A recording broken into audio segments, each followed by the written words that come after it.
Trabalho e Tecnologia, uma nova disciplina que foi inserida no CNU desse ano e que você precisa dominar para mandar muito bem na sua prova e garantir a sua aprovação.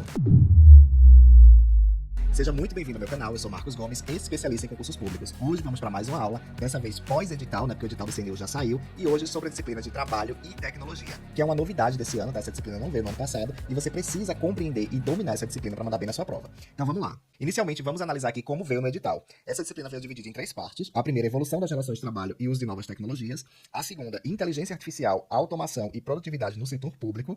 E a terceira, limitações, riscos e problemas associados ao uso de novas tecnologias no setor público. Perceba que essa primeira parte aqui é uma evolução histórica, né, das relações de trabalho, e essas duas partes aqui, elas tratam especificamente do setor público. A primeira, mais conceitual, né, sobre aqui a inteligência artificial, a automação e a produtividade, e a segunda, né, sobre as limitações, riscos e problemas, ou seja, uma abordagem mais crítica. Então, eu dividi aqui, tá, para o nosso estudo, essa disciplina da seguinte maneira. A primeira parte, que trata da evolução das relações de trabalho, nós vamos conversar sobre o trabalho ao longo do tempo, desde a antiguidade até a Revolução Industrial, o movimento sindical e as conquistas trabalhistas, como esse processo aconteceu aqui no Brasil também, porque a gente sabe que a realidade brasileira é diferente da realidade europeia, né, que é onde aconteceram esses fenômenos aqui, inicialmente.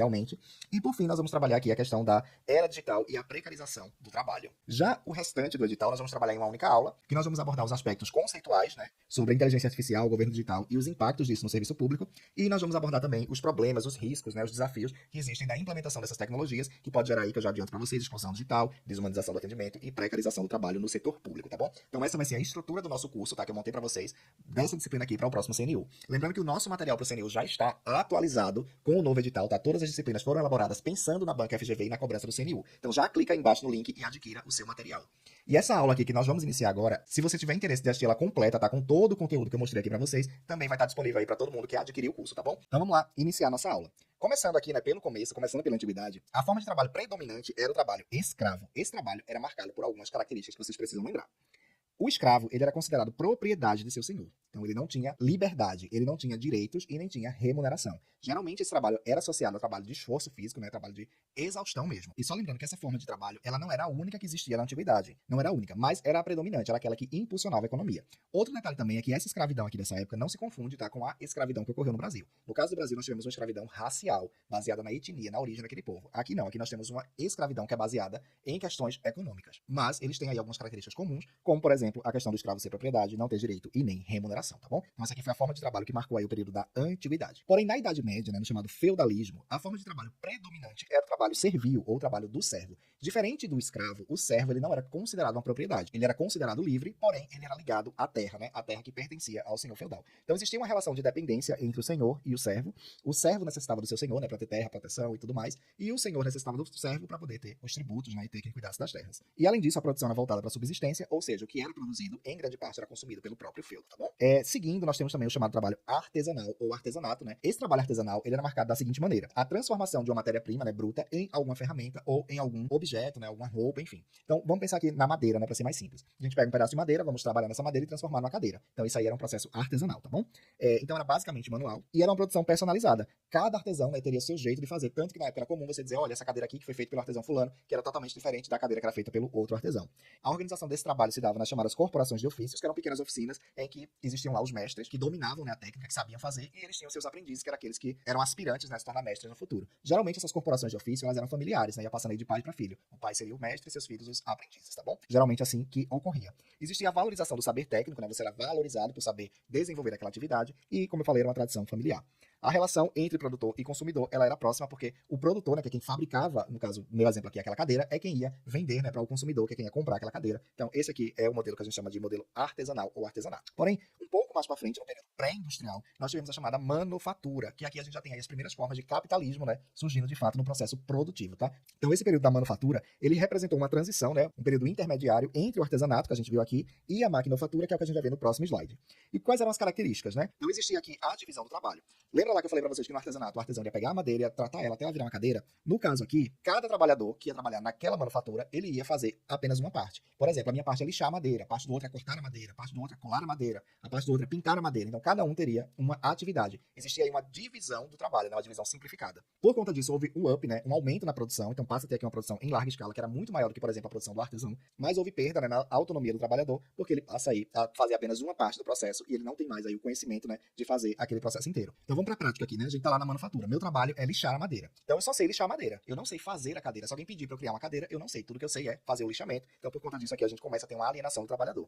E surge, né, os primórdios aqui no processo produtivo, como eu falei, do modelo capitalista, em que você tem o proprietário, que é o dono, né, daquela pequena fábrica ali, manufatureira, e ele detém os meios de produção, ele detém a fábrica, detém as ferramentas, ele detém a matéria-prima, e ele vai contratar trabalhadores assalariados, né, que quebra aquele modelo familiar, você passa a contratar trabalhadores, até porque para esse modelo aqui, uma única família muitas vezes não ia dar conta, né, então você precisa contratar terceiros, que vão aí, em troca de um salário, empregar o seu trabalho. E nós chegamos, enfim, né, na maquinofatura, que foi uma grande revolução que ocorreu por meio da introdução da máquina movida a vapor e, posteriormente, da máquina movida a eletricidade. Então aqui há uma substituição da força humana pela força mecânica, né? A organização do trabalho ela passa a ser racional, principalmente mais para frente, nessa chamada linha de montagem, que a gente vai ver aqui, e houve, né, um aprofundamento da alienação do trabalhador, porque o trabalhador estava aí separado, né, dos meios de produção, ele não detinha os meios de produção, né, que pertenciam ao capitalista, e ele nem sequer detinha, muitas vezes, o conhecimento do resultado daquele trabalho que ele estava entregando. Pensa comigo, muitas vezes você é contratado para uma fábrica, e eu chego para você, né, seu empregador, e digo, olha, seu trabalho é apertar esse parafuso aqui, vai chegar esse parafuso, você vai apertando e vai passando para frente. Então, você nem sabia, muitas vezes, o que é que aquela peça que você está montando ia se tornar no final. Então, existe uma grande alienação, porque você nem sequer tem conhecimento do produto final, quanto mais do seu valor. E você nem sequer tinha como saber quanto de fato, né, aquele trabalho que você estava empenhando ali valia, né? Quanto de riqueza você estava gerando por meio do seu trabalho.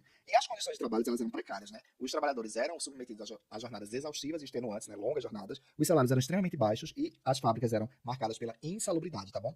E o problema dessa insalubridade era muito agravado na época, porque não existiam os direitos e proteção dos trabalhadores. Então, se você ficasse doente, né, trabalhando numa fábrica dessa, você ia ficar em casa, demitido, sem remuneração. E esse processo da maquinofatura, né, ele dá início ao que nós chamamos de Revolução Industrial, que iniciou na Inglaterra. A gente aqui não precisa dominar a Revolução Industrial, mas entender apenas os impactos que ela trouxe para a relação de trabalho. Então, como eu falei, o trabalho passa a ser maquinofaturado e a produção passa a ocorrer aqui em grandes fábricas. Enquanto antes o trabalho acontecia nas oficinas de ofício, né, naquelas pequenas confecções, agora a gente tem uma grande fábrica com centenas, muitas vezes milhares de trabalhadores que vão empenhar a sua mão de obra, né, que vão empenhar o seu trabalho. As jornadas eram muito exaustivas, tá, muito longas, muitas vezes chegavam até passavam das 16 horas por dia, inclusive para mulheres e crianças. Nessa época era muito comum que mulheres e crianças trabalhassem também nessas fábricas, e o pior, muitas vezes elas eram remuneradas aí com um salário menor do que os dos homens. As regras eram extremamente rígidas e existia divisão mecanizada do trabalho. Você vai fazer certos movimentos específicos para poder cumprir a sua atividade. O trabalho era fragmentado, né? Cada pessoa vai fazer apenas aquele pedacinho. Ele era repetitivo, porque você tinha que ficar o dia todo fazendo a mesma coisa. E ele era disciplinado, porque você não pode mudar de jeito nenhum a forma como você faz. Você vai fazer daquela forma. O trabalhador estava alienado dos meios de produção, como eu já falei. O trabalhador vendia sua força de trabalho em troca de um salário, que nessa época era bastante pequeno, né? Bastante baixo. E as condições eram precárias e muitas vezes desumanas. Existia aqui total ausência de direitos trabalhistas e previdenciários. Essa foi aqui a marca, né, da relação de trabalho, principalmente no início da Revolução Industrial. E existiram alguns modelos, tá, de organização do trabalho ou de aplicação da mão de obra para dar conta, né, das demandas das fábricas. O primeiro deles, né, um dos mais conhecidos também, é o chamado Taylorismo. Taylor era um engenheiro e ele passou a estudar a força de trabalho humana como se fosse uma máquina. Então, qual é a produção que um trabalhador consegue me dar em uma hora? X produção. Então, todos os trabalhadores têm que conseguir essa meta ótima aqui. Como que a gente faz isso? Então, ele passou a estudar, né, como fazer com que todos os trabalhadores pudessem entregar aquela produção que ele considerava ótima. E nos estudos dele, que ele passou a buscar identificar, eram aqueles chamados movimentos desnecessários. Se eu preciso apertar um parafuso e passar para a próxima peça, quais os movimentos que são fundamentais para que eu cumpra esse trabalho? E quais os movimentos que são desnecessários? Então, aqueles movimentos que são considerados desnecessários não podem ser empregados. Então, imagina que você está aqui com o olho coçando, alguma coisa, você não pode fazer esses movimentos, você vai empregar apenas o movimento necessário para cumprir aquele trabalho. Tudo isso cronometrado, tá bom? Então, isso é o que a gente chama de Taylorismo. Então, existia a busca pela eficiência máxima por meio da divisão e especialização do trabalho, separação entre planejamento, né, que ficava a cargo dos engenheiros, que é justamente pensar em como fazer com que essas atividades pudessem ser otimizadas, e a execução ficava a cargo dos operários, que apenas executavam as ordens que recebiam. E como eu falei, houve o estudo dos tempos e movimentos para eliminar desperdícios e aumentar a produtividade, e fiscalização rígida, né, para garantir que aqueles movimentos serão feitos naquele tempo que está cronometrado. E essa massificação foi ainda ampliada por meio do chamado Fordismo. E o Ford, né, ele parte do mesmo pressuposto do Taylor. Ele vai buscar aí a otimização do trabalho ao máximo que ele conseguir. E ele teve uma ideia, né, que na época foi revolucionária, que é a chamada linha de montagem. E essa linha de montagem, muito comum hoje nas indústrias, é aquela ideia de que o trabalhador ele não precisa mais se movimentar. Eu não preciso ir ali buscar o que eu vou fazer e entregar a outra pessoa. Vai vir uma esteira que vai ficar passando na minha frente e eu vou ali fazer o meu trabalho à medida que ele vai passando. Isso revolucionou, principalmente com relação ao tempo. Porque se antes você ficava tendo que fiscalizar o trabalhador para ver se ele estava cumprindo aquele tempo cronometrado, agora você consegue cronometrar esse tempo por meio da velocidade da esteira. Então, se a esteira tem uma velocidade, o trabalhador tem que dar conta da velocidade da esteira e fazer o trabalho dele dentro daquela velocidade. Por conta da massificação da produção, também houve aqui um aumento dos salários, porque verificou-se que estava se produzindo muito e o consumo ele não era proporcional, porque a maior parte da mão de obra estava empregada nas fábricas com salários muito baixos. Então, por conta disso, houve uma ampliação, né, um aumento do salário para que as pessoas pudessem consumir o que estava sendo produzido aí pelas indústrias. E para a gente finalizar aqui essa forma de organização do trabalho, tivemos também o chamado Toyotismo, que foi desenvolvido no Japão após a Segunda Guerra Mundial. E a ideia do toyotismo, que era radicalmente diferente, tá, dos modelos anteriores, era que a gente não vai produzir o máximo que a gente conseguir. A gente vai produzir o que for suficiente para a demanda. Então a gente tem a produção chamada de just in time. A gente vai produzir apenas o que é necessário no momento certo, evitando estoques. E aqui houve algumas modificações importantes, tá, na relação do trabalho.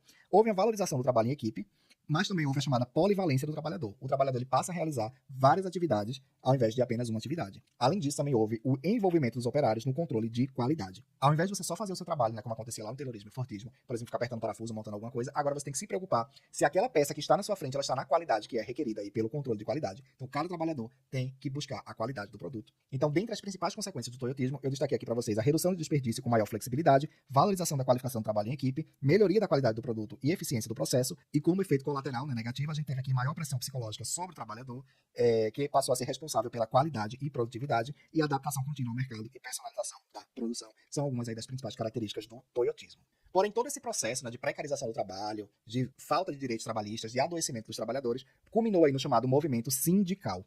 Porque pensa comigo, se você trabalha numa empresa e você não está satisfeito com as condições de trabalho e você vai reclamar com seu empregador, você é apenas um funcionário. Então, a probabilidade de você se prejudicar, de você ser até demitido por conta dessa sua reivindicação é muito grande. Porém, se todos os trabalhadores de uma indústria, imagina aí uma indústria com 1.000 trabalhadores, todos eles vão lá reivindicar melhores condições de trabalho. Para aquela indústria perder de uma vez 1.000 trabalhadores é um dano aí muito grande. Então, por conta disso, né, esse grupo de trabalhadores, eles passam a ter muito mais força do que um trabalhador individual. Essa é justamente aí a ideia do movimento sindical.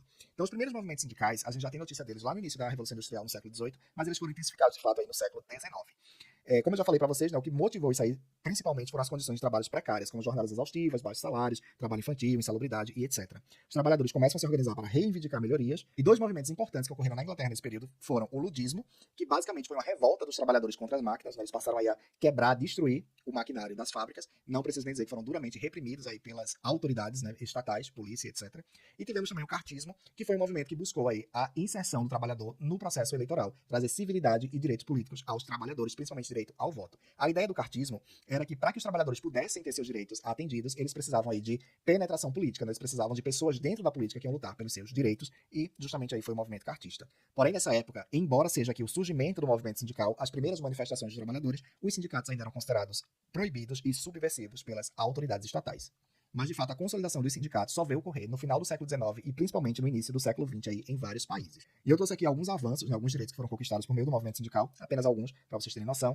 A redução da jornada de trabalho, né, que passa a ser no máximo de 8 horas diárias, melhores salários e condições de trabalho, proibição do trabalho infantil, direito à negociação coletiva e greve. Isso aqui foram alguns dos direitos, né, conquistados aí pelos sindicatos. Também passaram, né, a existir as chamadas centrais sindicais, onde vários sindicatos se unem, né, para poder ter mais poder, ter mais força de negociação, e as federações internacionais. Dessa forma, os sindicatos passam a ser fundamentais na mediação entre o trabalho e o capital. Mas agora vamos para a parte mais importante, que é encarar as questões e ver se você de fato entendeu tudo que foi abordado aqui nessa aula. Já adianto para vocês que com relação a esse conteúdo, especificamente para a forma de cobrança do CNU, né, que é essa ideia da transversalidade e de várias carreiras, de várias áreas, numa única prova, né, na prova de conhecimentos gerais, eu não consegui encontrar questões que tratassem diretamente desse conteúdo aqui, mas eu trouxe algumas questões que eu acredito que vai ser mais ou menos o modelo que a FGV vai adotar na sua prova, e eu também criei algumas questões para que a gente pudesse conversar aqui sobre esse tema. Além do mais, eu trouxe também questões do CNU do ano passado, em que esse conteúdo aqui foi cobrado, tá bom? Então vamos lá encarar as questões. Questão 1. Nós temos aqui um texto motivador, temos o comando da questão e as alternativas. É basicamente o modelo também que a FGV costuma cobrar nas questões de ciências humanas. Vamos direto para o comando da questão, caso seja necessário a gente volta aqui para ler o texto. Sobre a Revolução Industrial, assinale a afirmativa correta. Ou seja, o comando da questão não faz referência ao texto, por isso eu não vou ler o texto. Vamos tentar responder aqui. Se você quiser pausar o vídeo e tentar responder, eu acredito que é importante para a sua preparação para a prova. Mas vamos lá, diretão, responder a questão. A aceleração tecnológica, que teve início no século XVIII, incidiu em crescimento autossustentável, o qual minimizou os impactos ambientais da produção de bens para a humanidade. Aqui está errado. Eu não abordei a questão ambiental nas nossas aulas, porque o meu foco aqui foi o trabalho, tá bom? Mas é notável, né, é sabido aí por todo mundo, que a Revolução Industrial trouxe graves impactos ambientais. Por conta disso, aqui está incorreto. Letra B. A Revolução Industrial é denominada desse modo por alterar a competição entre potências para o plano exclusivamente econômico, dispensando as atuações diplomáticas ou militares para aumento da produção. Aqui está errado, né? Quem dera, né? Talvez aí que o mundo não tivesse mais essas atuações militares, né? Sobretudo nas guerras que a gente tem visto aí na atualidade, né? A gente ficasse apenas aqui na diplomacia, mas isso não ocorreu, né? Nós continuamos aí nesse mesmo cenário lá, muito parecido com a questão das guerras mundiais, que inclusive vieram aí após a industrialização. Letra C. os trabalhadores mostraram-se favoráveis à introdução de máquinas no setor produtivo. A gente falou aqui sobre o movimento ludista, em que os trabalhadores quebravam as máquinas, né, porque eles não eram a favor, eles viam as máquinas como inimigas, né, porque eles tinham que meio que acompanhar a velocidade daquelas máquinas, e eles achavam, né, que as máquinas estavam tirando aí os seus direitos e os seus espaços, por conta disso aqui está errado, né? Compreendendo imediatamente a capacidade delas em reduzir o esforço na jornada de trabalho, aqui está errado, houve uma ampliação, né, dessas jornadas. Letra D. O principal regulador dos salários dos trabalhadores foi grande contingente numérico desse grupo, aliado à inexistência de proteções legais. Aqui é o nosso gabarito. O que fazia com que o salário fosse tão baixo era justamente a grande quantidade de mão de obra disponível que existia para ser empregado nas fábricas. Então, se eu tenho muita gente que eu posso contratar, eu posso me dar o luxo aí de perder alguns, porque se um não quer, outro vai querer. Por conta disso, os salários ficavam baixos. Aliados, né, à falta de proteções legais, como eu já falei, não existiam direitos dos trabalhadores. Letra D é a resposta. Não é uma questão da FGV, mas é bem parecido aí, tá? Com o estilo de cobrança da FGV, quando ela trata sobre ciências humanas. Letra E. A condição de vida precária dos trabalhadores foi gradualmente eliminada a partir da capacidade tecnológica da Revolução Industrial. Aqui, incorreto, houve aí uma piora muito grande, né, sobretudo no início da Revolução Industrial, com relação à condição de vida dos trabalhadores. Então, resposta gabarito, letra D. Vamos agora para a segunda questão, uma questão da FGV, uma das poucas que eu consegui achar sobre esse tema. Tem aqui uma imagem, tá? E diz o seguinte: a ilustração foi produzida na primeira década do século XX, mas ela expressa um problema social inerente aos séculos anteriores, né? Lembrando que a Revolução Industrial iniciou no século XVIII. Qual é essa problemática? Então vamos aqui analisar a imagem, né? A gente tem aqui, ao fundo, aparentemente uma fábrica, né? Dá para ver aqui as chaminés. Nós temos aqui uma criança segurando uma grande estrutura aqui com um homem gordo, né? De cartola, aparentemente de dinheiro, né? Em cima. Acho que está fumando, né? Não dá para ver exatamente, mas acredito eu. Vamos lá tentar analisar. Letra A. O trabalho entendido como prática intelectualizada é representado pelo globo terrestre. Não dá para ver aqui, né, na imagem se é o globo terrestre, possa ser que seja, mas a ideia aqui não é trazer o trabalho como intelectualizado, né? A ideia aqui, ó, é de alguém fazendo muito esforço enquanto o outro está sentado, né, sem fazer nada. Então aqui não é a nossa resposta.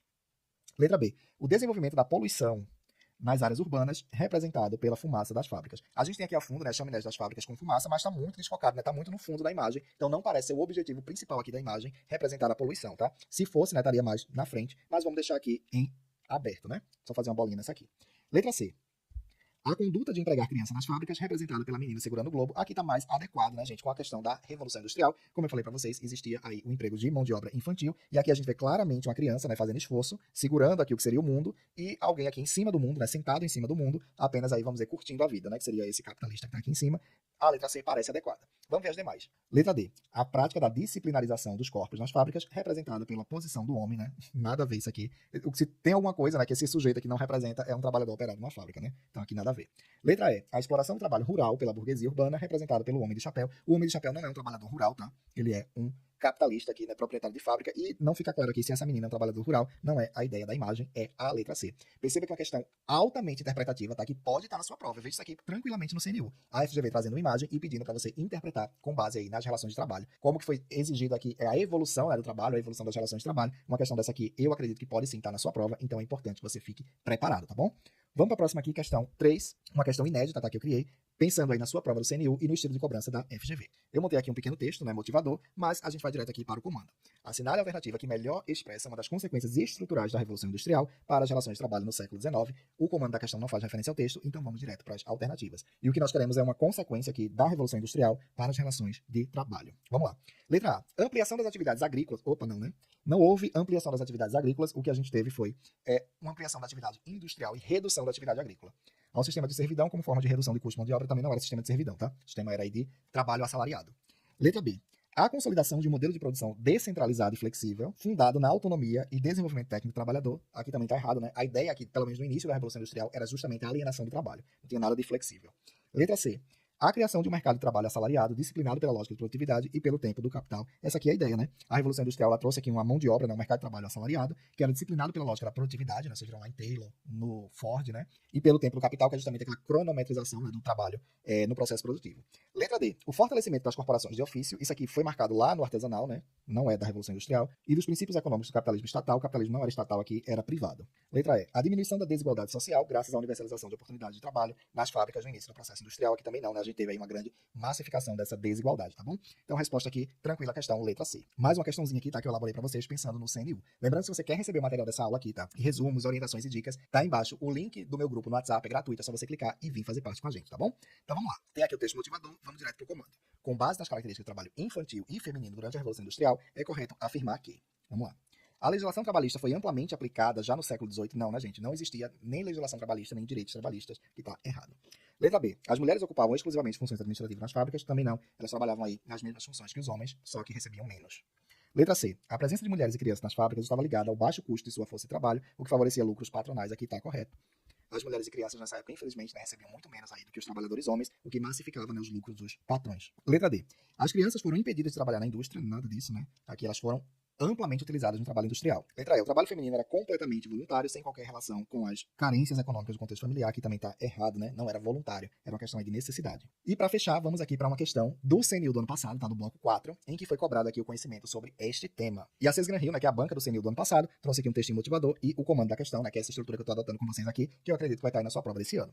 Para muitos estudiosos, o Fordismo foi de fato um aprimoramento do Taylorismo, motivo pelo qual é comum referir-se a ambos como um único sistema de organização produtiva, o Taylorismo-Fordismo. A inovação de destaque desse sistema produtivo no primeiro quarto do século XX foi ou seja, ele está falando aqui do Fordismo, né, que foi um aprimoramento do Taylorismo. E qual foi a contribuição, né? O que é que o Taylorismo trouxe aí no primeiro quarto do século XX? Vamos ver as alternativas aqui. Ó. Introdução do trabalho qualificado, aqui foi pelo toyotismo, né, não pelo Fordismo. Letra B, diversificação da produção industrial, aqui também toyotismo. Letra C, produção conforme demanda, just in time, aqui também toyotismo. Letra C, criação da linha de montagem, isso aqui foi do Ford, né? Linha de montagem, como a gente viu aí na aula. Letra E, função do trabalho manual e intelectual, aqui tá errado, não existia trabalho intelectual, né? Pelo menos não pelos operários na época, tá bom? Então essas aqui foram as questões que eu trouxe pra vocês. Quem faz parte do meu curso, na próxima aula nós vamos continuar, tá lá no curso, lá na plataforma, o conteúdo dessa aula. E pra você que não faz parte, considere aí vir fazer parte com a gente desse time, que certamente estarão aí entre os aprovados do próximo CNU. Muito obrigado pela atenção, tá? Deixo aqui a sugestão da próxima aula pra você continuar a sua preparação. Te vejo na próxima aula.